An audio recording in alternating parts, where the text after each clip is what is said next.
పిల్లలు తల్లిదండ్రులకు అవిధేయులవుతున్నారు ఈ యొక్క అంత్యకాలపు దినవల్లో. Welcome to part 4. అవిధేయులుగా కాకుండా దేవుని యొక్క చిత్తము ఏంటో మనం ఈ వీడియో ద్వారా తెలుసుకుందాం. ఒకటి ఆలోచించండి, పిల్ల ముందా తల్లి ముందా అని అంటే తల్లే ముందు, తండ్రే ముందు. వారే మొదట భూమి మీద ఉన్నారు. కష్టాలతో, అనుభవాలతో, శ్రమలతో ఎన్నో విషయాలు జీవితంలో వాళ్ళు నేర్చుకున్నారు. వాక్యంలో ఇటు రీతిగా ఉంది, పిల్లలారా అన్ని విషయములలో మీ తల్లిదండ్రుల మాట వినుడి అని. మరి ఎప్పుడైతే మీరు దేవుని యొక్క ఈ మాటకు విధేయత చూపిస్తారో, మీరు దేవుని యొక్క మాటకి, తల్లిదండ్రుల మాటకు విధేయులా ఉంటారో, దేవుడు మీకు ఘనతనిస్తాడు.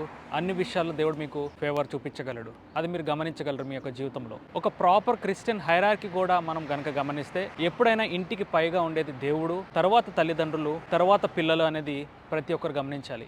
పిల్లలు, మీరు తల్లిదండ్రుల మాట వినటం ఎంతో మీకు క్షేమకరం. తల్లిదండ్రులు ఇప్పటికే ఎన్నో కష్టాలు బహుశా వారి యొక్క జీవితాలు అనుభవిస్తున్నారు. సో మీరు కొత్త కష్టాన్ని వారి జీవితాల్లో తేవటం అనేది మీకు మీ జీవితాల్లోకి ఎట్టి పరిస్థితుల్లో కూడా క్షేమకరంగా మాత్రం అవ్వదు అనేది గుర్తుపెట్టుకోవాలి. సో దీని నిమిత్తం ఇంట్లో ఎప్పుడు ఒక గొడవలాడి, ఒక కొట్లాడి, ఒక అసమాధానంతో ఉండాలనేది దేవుని యొక్క చిత్తం కాదు, కానీ తల్లిదండ్రులు పిల్లల మధ్యలో ఎంతో గొప్ప సఖ్యత ఉండాలనేది దేవుని యొక్క చిత్తమై ఉంది. సో అటు రీతిగా ఉండటానికి ప్రతిరోజు కుటుంబ ప్రార్థన చేయటం అనేది, దేవుని యొక్క వాక్యాలు, పాటలతో, ప్రార్థనతో స్తుతించటం అనేది, ఏక హృదయం ఏకభావం ద్వారా ఇవన్నీ కూడా కార్యాలు జరుగుతాయి. సో ఎవరైతే మీకు తెలిసిన పిల్లలు డిసొబీడియంట్గా ఉంటున్నారో వారికి యొక్క వీడియో షేర్ చేయండి.